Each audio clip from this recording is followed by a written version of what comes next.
Nagbabalik po muli ang inyong lingkod at nagbabalita ng mga balitang dapat nating malaman dito sa ating bansa. Ito ang Balitang Pambansa.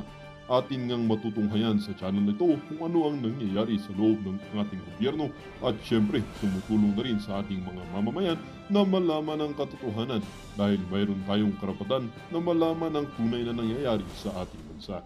Ngunit bago natin panoorin ang balita, huwag niyo pong kakalimutan na mag-subscribe sa ating channel at pindutin ang notification bell para lagi kang maging updated sa ating mga bagong videos na ina-upload araw-araw. At sa ating mga solid viewers naman dyan ay maraming salamat naman po sa walang sawang pagsuporta. At syempre, huwag din pong kakalimutan mag-iwan ng like at i-share ang ating mga videos. At kung mayroon ka naman pang opinion, ang ating comment section ay bukas para sa inyong mga hinaing. Ito na nga mga kaibigan, ating panoorin ang buong video. Salamat po muli and God bless!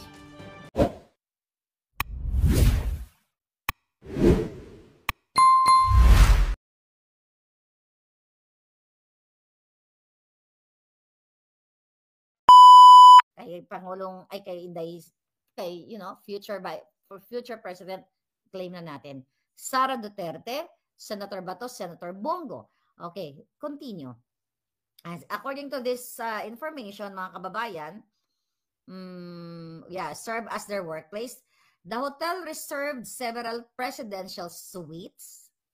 Okay. Baka wag kayo pumunta, nakahubad dito, makikita yung hubad yung katawan. Hindi ko alam, may salamin pala dito. Baka nakita yung lindog mo. Para hindi mo okay lang, sexy ka naman. Carry boom boom na yon. Okay. Nakakaloka. Bigla ko nakita may salamin pala. Anyway, at least makita nila sexy yung mga friends ko. Okay. Oh my God. Natawa naman ako bigla. Baka i-review mo yung picture. Yung video. Okay, sabi dito, presidential suite, sunset rooms, and an additional room for transitions and breaks. Their accommodation is of highest standard with 5 to 6 securities and 4 drivers standby all day. Ito yung mga ICC. Kaya tama si President Trump, itong mga illegitimate, okay, international officials. Ayan, international ICC, International Court officials. Nakikita mo to kasi the fact na binibigyan sila ng 5 to 6 securities, patago silang pumapasok sa ating bayan sa pakikipagsabwatan ng mga bangag ni Romualdez, ni Zaldico, according to this, ito ay planado ng bangag na administrasyon. Ibig sabihin, they're not legitimate body. Yung ICC. Why? Kasi kailangan transparent ka. Bakit ka nagba-backdoor? Dapat i-announce mo sa bansang pinapasukan mo na, hey, nandito kami. Diba? Ganito, magkukonduct kami ng investigation, which is hindi na nga po tayo member. So definitely, they don't have the right to be in our country, makipagsabuatan sa mga bangag na ito. Diba? So kaya nga, thank you, Lolo Trump. Alright? When the members are free, kung nituloy ko lang yung ating binabasa dito, when the members are free from work, they just hang around and went shopping accompanied by Filipino escorts. Sana yung mga Filipino escorts, mag-text message kayo sa akin o mag-email kayo. Pakita niyo yung mga hungang na ito. And their expenses are all charged to these escorts.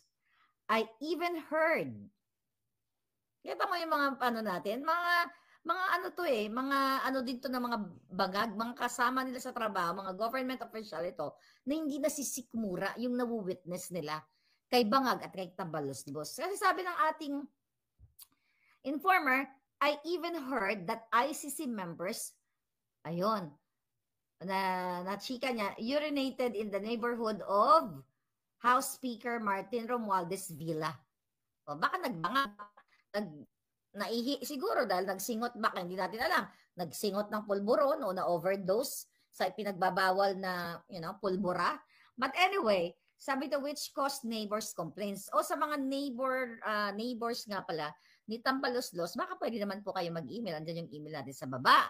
Baka may CCTV kayo, pwede nyo i-forward sa akin para ipakita natin sa ating mga palangga, taong bayan, if you really love our country. Continue. House Speaker Romualdez calls these members VIPs. Tinatawag daw ni tambaluslos na VIP itong mga ICC official na to. Ang sabi dito, they have very strict rules on using digital devices there. Sabi niyan. Okay. Ito, message ko pala to sa kanya. Kasi nga, sabi ko, can you send me photos and videos? Kasi nasa area siya nung time na yun, yung nagbe-message sa akin. Ang sabi niya, sabi niya, they have strict rules on using digital devices there, sabi niya, and it's impossible to take photos or videos. Pero for sure, may CCTV ang hotel na yan, but control nila, kausapin na lang natin yung operator ng CCTV. Sir, ma'am, baka naman pwede nyo ipuslit ang CCTV, isend nyo sa akin at mag-hire kami ng billboard, what's that? Billboard, digital billboard, di ba? Para ipakita natin yung mga kahiyupan nito, mga bangag na ito. Okay, to continue. Sabi ng ating informer, but I know they frequently have meetings at Midas Hotel 3 days and will go there, meet some important individuals in day or two. And House Speaker Martin Romualdez is secretly arranging operations with ICC through our country. Though our country didn't join ICC, and BBM recent also claimed that our government will not cooperate the investigation of ICC. Okay? So, alam naman natin yung sinabi ni Bangag ay labas lang sa ilong yon. Kunwari lang hinayupak na yon. But part siya ng ICC mafia. Okay? At sabi pa dito, ST or Sonny Trillanes has been authorized by BBM to serve as the government representative responsible for engaging with the ICC members. Alam mo, itong expose, itong information coming from Putingas, November ito of 2024 last year. Pero nung November, napaka-significance naman nung may significance talaga yung November na buwan. Kasi November of 2023, sinabi ko rin sa inyo about this na Target Duterte, vloggers, Pastor Kibuloy, SMNI, papapasara nila and everything, papagurgur yung mga social media platforms natin, which is nangyayari ngayon. So ngayon, eto si Trillanes, noon pa napangalanan na yun sa ibang informante natin na makikipagsabuatan sa ICC. So ngayon, malinaw, balik tayo sa ating issue, malinaw po talaga na si Bangag, yung mga hayop na si Bangag, si Tambaluslos, lahat yung mga yan, kung kaya nila makipagsabuatan sa mga international mafia o kung ano pa man, para nila ma-control ang ating bayan, para burahin o gorgorin yung mga Duterte sa langarangan ng politika, gagawin nila. Kasi gusto nga nila, di ba, pagdating ng 2028, si Tambaluslos maging presidente, din 2024, si Charis na bangag-bangag din. Yun yung gusto nila na pagharian muli ang Pilipinas para makamkam at maubos lahat ng dugo nyo. I hope yung mga polis, I hope yung mga AFP, ewan ko sa inyo. Baka tulog pa yung mga pototoy nyo, di ba? Gising na kayo. Dahil kung hindi, tutuloyin ko kayo. Anyway, mga palangga, nakakaano lang.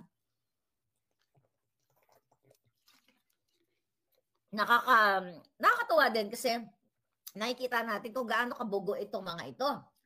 So ngayon, yung pag gusto nilang pag-impeach o pag-remove, na-impeach na removal kay Inday Sara, again, yung mga signatures ay i-verify pa yun kung legitimate signatures pa yun. Pero napag-alaman natin, allegedly, may binigay sa atin list, actually, AKAP, AX allocation, na, ito, dali lang na ni-request ng mga pumirma dyan sa impeachment ni Inday Sara. Can you freaking believe it? Kaya dapat lang, nag-file lang sila Congressman Ungab, na imbestigahan itong mga buwakan ng inang pumirma na 250 na ba sila ngayon? Ito po yun ng mga kababayan, binigay sa atin ng puting ahas from Congress ito. Okay, papakita ko lang ito ay mga listahan. Kaya nga allegedly, ito yung mga mga pera niya. Ayan, tingnan mo, yan, pinakita sa atin. Sino-sino yung mga nakalista dito? Oh, tingnan na. Ang nakasulat dito, AKAP, okay, AKAP, project, budget, date requested, date approved. Okay? Few days. Kailan ba? Anong date na ba ngayon? Birthday pala ni ngayon, ni Bel nga sa February 8. So, 2 days. 2 days lang yun, di ba? 2 days ago, di ba, nag-excite yung mga buwakan ng ina doon dahil nga nakakalap sila ng maraming perma or more than 1/3 na nare-require, di ba, ng batas, ng konstitusyon para ma-impeach ang isang impeachable officer like Inday Sara. Kaya kung napapansin ninyo, yung mga ibang kongresista doon, may mga lumabas na video, I think from District 2 ng Caloocan, I forgot her name, na-scan ko lang kahapon, na sinasabi niya sa kanya mga constituents, the reason why na kailangan nilang pumirma dito sa pag-impeach kay Inday Sara para hindi sila mawalan ng budget sa kanilang distrito. So meaning, hindi sila pumirma. Ang sabi nga nung anong pangalan nun? Mga 240 na daw, sabi ni Rafael Ansiaga, yung pumirma. Can you comment kung ano pangalan ng Caloocan House of Representative? Sinasabi niya mismo sa kanyang constituent man. Hi, Remy, how are you? Ang tagal mo, magkape na tayo. Ayan, tumaligo ka na. Anyway, so, ginawa niya yung pagpirma kasi ayaw niya mawala ng budget. Tanga ka na lang na Pilipino kung hindi mo maisip na ito ay politically motivated or pera-pera motivated. Kasi sabi niya hindi naman daw siya magdedesisyon on her own. Mali siya doon. Sabi ni Palangga, Mitch Kahayan. Okay, yan. Ikaw, Mitch Kahayan, di ba? Ngayon pa lang, buhay ka pa, sinusunog na kaluluwa mo. Di ba? Tumakbo ka o na-elect ka ba? I don't know kung ikaw ba ay House party list, rep. I don't know. I don't know you. Kasi yung mga demonyo, hindi na dapat tinatandaan yung dapat din tandaan ng pangalan ng demonyo. So, ang ibig ko sabihin, hindi pwede yung government, official, hindi pa pwede sasabihin mo, hindi kasi ako nagdedesisyon, kailangan ganito, ganyan. Hindi mo deserve na mamuno sa isang, kahit ikaw ay barangay captain o sa isang liga ng barangay, na wala kang sariling utak, na kayang impluwensyahan ang utak mo na katulad ni Bangag, na naging, kita mo, 45 to. Diba? Yan pala yung 45. Tatama to sa'yo. Tangin tayo. So anyway, na-impluwensyahan yung Bangag. Na-impluwensyahan ka kasi bangag ka, di ba? Katulad ni Bangag Jr. nga, na hindi siya nakakapag-desisyon ng tama. Okay? Dahil ang nagdedesisyon sa kanya, yung asawa niyang bangag din, na addictus, na kidnapper, smuggler. Okay? Ayan, libelous yung mga pinagsasabi kung hindi totoo eh. Wala pa sila, di ba? Kinakasuhan. Bring it on. Natanginan nyo. Anyway, mga kababayan, okay? So, yun nga, yung, Mitch Kahayon. O kaya, sabi ni Brent, baka naman Mitch, kalahon. May mga ilong ba dito? Alam niyo ba yung kalahon? Damo kala. Basi yung giti, damo ginakala sa kakakalinti niya. Anyway. Ano kailangan?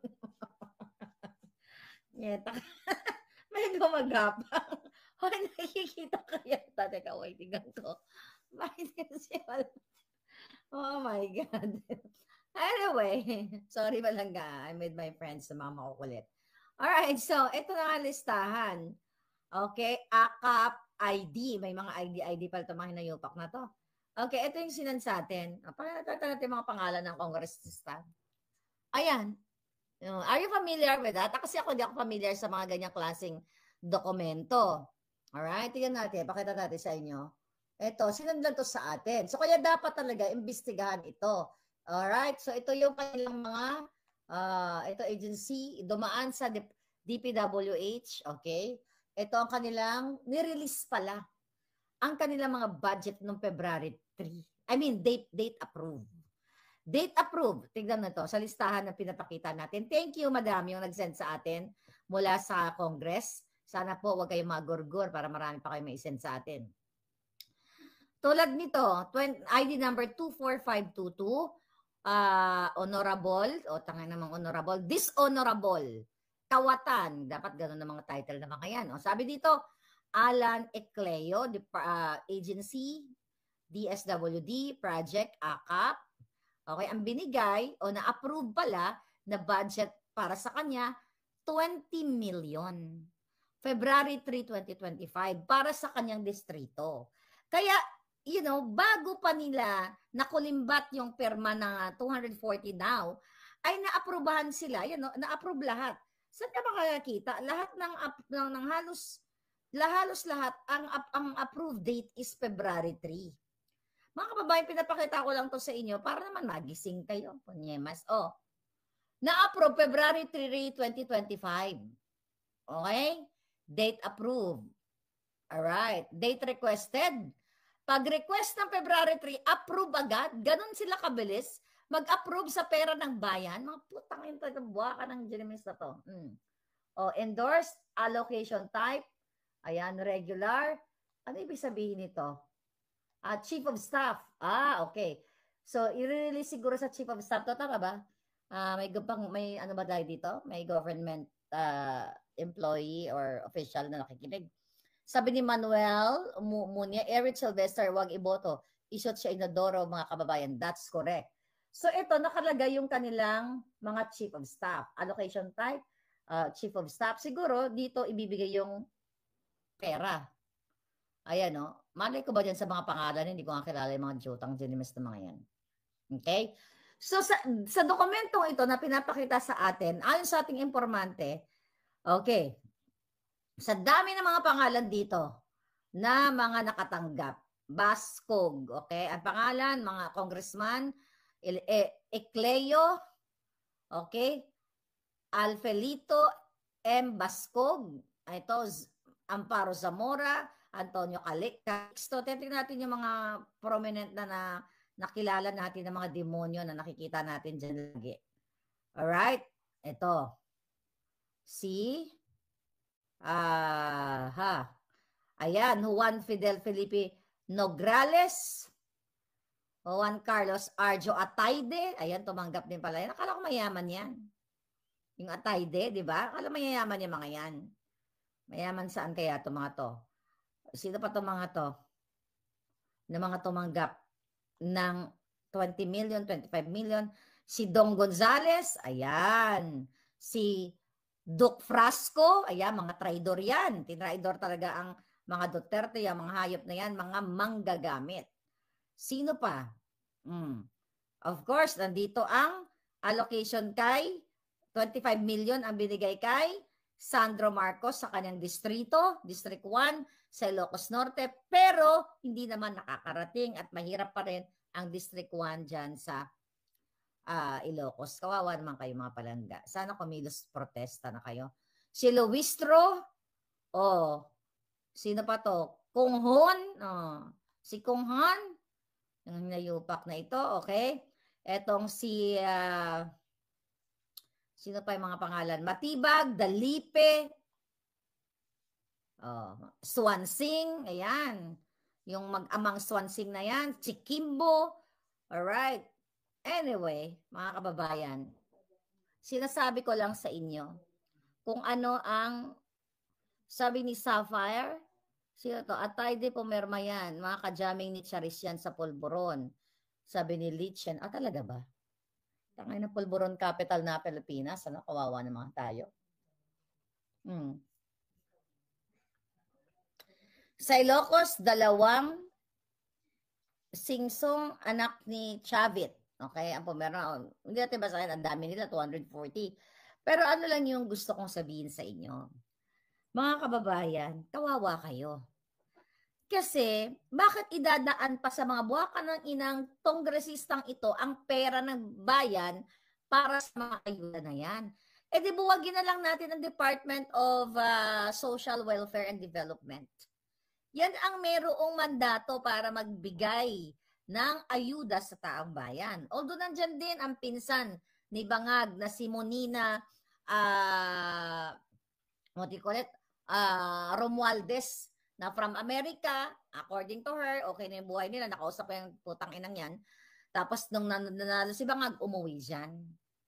Kung mabuti na ang buhay mo sa Amerika at umuwi ka ng Pilipinas at pinalit mo yung sweldo mo from 6,000 US dollars kunyari or 10,000 US dollars a month, tapos ipinalit mo sa 100,000, hindi, I doubt it na na kaya ka umuwi kasi gusto mo magtulong sa bayan. That's BS. Maraming mga pinauwi ni Bangag, katulad ni yung pinalitan, sino yun? Si Pidea Lazo, di ba? Green card holder na sa Hawaii. Umuwi, hindi yan para magsilbi sa bayan. Yung mga buwaka ng inang yan, yung mga maganda na buhay sa Amerika, umuwi, pinauwi ni Bangag para magnakaw sa kaba ng bayan. Yan ang katotohanan niya mga yan. So, ang ibig ko sabihin, lahat ng mga kamag-anak ni Bangag na kaya niyang manipulahin at para utusan na magnakaw yung mga putang inang ito sa kaba ng bayan, umuuwi para nga nakawin ang pera ninyo. Kaya nga sabi ko sa inyo, kailangan nyo nang magkilos protesta. But don't worry, huwag kayong malungkot sa ginawa nila kay Inday Sara at sa ginawa nila sa Pilipino. Kasi sa bawat perang binigay sa mga jutang ginimis na ito, imagine, no? Compute nyo nga to. Basahin ko lang sandali ulit. Okay? Pero mo in-approve mga kababayan. Dali. According to our source from the Congress, date requested February 3, approve agad. On the same day. Approve agad. Ganun na lang nila ipamigay ang pera ninyo. 20 million, 20 million, 20 million, may 25 million. Okay? Ano yung pinakamataas dito? Yung kay Sandro, 25 million. Ito, yung kay, tingnan natin hindi nakakuha ng 25 million. Yung si Arnan Panaligan, 25 million. Dong Gonzales, 25 million. Ayan.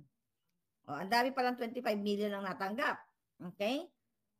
Anyway, nakakarimarim, nakakapagod, para sa inyo dyan sa Pilipinas, na nabubuhay kayo day by day, day to day, sa halagang 700 pesos, yung mga obrerong mga palangga ko, 800, 1,000 a day. Itong mga inayupak na to, the same day, with the influence of Bangag administration, para tanggalin si Inday Sara, na ito ay binoto ng taong bayan, bibigyan lang itong mga ito ng 20 million, 25 million on the same day, samantalang kayo hirap na hirap kayo. OFW. Lahat kayo mga palangga sa Pilipinas. Whether you're OFW, teacher, nurses, common Filipinos. Kayo talaga ang kawawa. Boom, shakalakala. Gusto ko to. Hi, boom, shakalakala. Okay? Hindi natutulog ang Diyos Ama. That's true, mga palangga. I think today, by the way, mga kababayan, mayroong pagtitipon. Okay, tignan natin. Ay, mayroong protesta. Okay? Ang grupo yata ni Kong Dante Marcoleta. Okay, nananawagan siya ng asan yon? Okay. Parang mayroon siyang tignan natin. Okay, tignan natin ito. Alright. Okay, meron ba? At wala yan. Okay, okay, here. So, merong Solidarity Rally, Feb 9, 12 p.m. Ano ba date na yun? Sa Pilipinas? 9 na ba yun? 8 pa lang pala ngayon. Okay. Feb 9, 2025, 12 p.m. to 1 p.m. Motorcade Assembly sa Quezon City Circle. Okay, 1 p.m. to 4 p.m. naman, start of motorcade from Quezon City Circle to Commonwealth Avenue in front of Sandigan Bayan and Commission on Audit. Ito ay Solidarity Rally ni Kong Rodante Marcoleta na yan, isa yan sa mga company ni Inday Sara. I think may marami pang mga pagtitipon. But recently, kahapon, sa press ko ni Inday Sara, sinasabi niya na hindi niya ini-encourage ng mga tao na magwelga o mag-rally sa kalsada dahil nga sa kahirapan ng buhay. Pero natin sabihin na strategy, di ba? Parang reverse psychology. Pwedeng ganon. At, pero nakikita ko naman yung intensyon ni Inday talaga na concerned siya dito sa pagdorobo. Pandorobo ng lobo.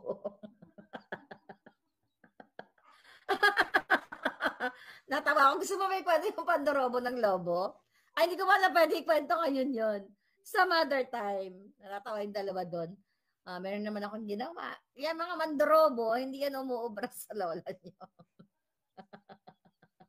Happy birthday. Nang dahil sa lobo, okay, nadorobo ang mandorobo. Si Maharlika lang ang pwedeng gumawa niyan. Anyway, ay nako. Shout out sa aking kaibigan. Alright. Okay. 215 gagong kongresista versus 32 million voters of VP Sara. Sabi ni Gen Z Voice. Sabi ni Lucille Leo, how do you pronounce that, Palangga? Langga, nag-PM ako sa'yo. Saan ka nag-PM, Palangga? Mag-email ka sa akin ngayon. Nandyan yung email ko. Ayan. Mga malalim ang pag-iisip at nalita ni VP Sara, sabi ni Pablito Orozca. Watching here in Hong Kong, sabi ni Danila Bunag. Sa Davao City, Davao bukas February na indignation rally candle lighting sa Ross Street. Sabi ni She Pops Bentulan, ang arte. I am Gladys. May nakaabang na criminal case kay Tamba, Soltico, and the Dima Lipi o the Lipi, hindi ba? Okay, the Lipi ba o Dima Lipi? I don't know. Sa Monday, malapit na siyang makulong, filed by Citizen Crime. Yeah, I mean, yung ating naman mga kakampi mga abogado, alam naman lang ang gawin nila. But ganun pa man, yung ating mga vloggers, okay, na sina-shutdown ng aming mga Facebook page. Si Crizette, Loretta Chu, wala pa siya bagong page. Meron yatang gumawa sa kanya na peke-peke, huwag niyo ipalo yan. Wala pa siyang bagong page kasi ina-appeal pa niya yung old page niya. Si MJ, Kiambao Reyes, may bagong page, si Nierko, at marami pang iba. Kaya, ako ang dami kong page, di ba? I have 3 pages right now. 4 nga eh. Political, Witch Boy, meron akong Boljakera, Maharlika Network, Maharlika Travel and News. Kasi, kung ang pusa may 9 na buhay, si Maharlika mayroong 6 trillion na buhay. Kaya pag nagurgur yung isa, lipat kayo. Nagurgur, lipat kayo. Kasi gusto tayong kitilin eh. Diba? Parang gremlins din ako, dumadami ako. The more na sinisikil tayo, the more na nagwawala yung ating boses. Right? Okay. Sabi ni RJYC Vlog, ayan, kakasuhan si Tamba at Zaldico. Yes! Let's do that. Okay? Kailangan bantayan ng eleksyon, baka dayain tayo ng mga satanas. Kaya nilang magbayad, sabi ni Mary Ostolano. Yes, kaya nga 'di ba? Kung meron pong impeachable na grounds or offense na ginawa ang isang impeachable officer, yung buwaka ng inang singhoters na si Bangag, na favorite thing to do niya ay pagsinghot o paglaklak ng pulburon, 'di ba? Kidnapping ulit, smuggling, pandaraya sa eleksyon dahil noong 2022 election, sumulat at nagbigay ng sworn statement, affidavit si Atty. Glenchong na sinasabi na si Lisa Tanas at ang mga bangag ay nakipagsabwatan sa Smartmatic para magkaroon ng 31 million na boto si Bangag para maidikit yung numbers of votes kay Inday Sara. Di ba? Pero ayaw yan, imbestigahan ng mga Jotang Ginimis na House of Representatives. At dahil dyan, sabi ni Virgilio de los Reyes Palangga, magugurgur na si Kuting. Malay mo, di ba? Sa February 15, after niyang sumingot ng polboron during the araw ng mga puso, araw ng mga pusong itim, magurgur niyo. We don't know. Hi then, Scorpion. How are you? People power na, sabi ni Juan Carlos. Pumirma si Swansing, sabi ni Model Mabitazan. Okay. Habo ng mata ni Inday. Okay. Ipalabas na. Okay, ang video, sabi ni Maria Calabrea. Alam nyo kasi, sa larangan ng pakikipaglaban, sa kahit anong bagay, hindi mo dapat nilalabas ang lahat ng bala mo. Kasi isang buhos mo, ilalabas mo yung bala mo, tapos hindi mo nagurgur lahat ng kalaban during that moment, wala ka ng bala, ikaw na magugurgur. So I think yun yung strategy. Kasi kung ibuhos mo lahat ng bala mo ngayon, lahat ng lakas mo, hindi mo alam, may bala pa pala marami yung kalaban. Kaya dapat, mag-strategize ka. Tingnan mo yung mga bangag, yung kanilang strategy laging palpak. Kaya hindi sila nanalo-nalo eh. Kasi, sabi ko nga, checkmate sila dahil mas magaling yung kalaban nila.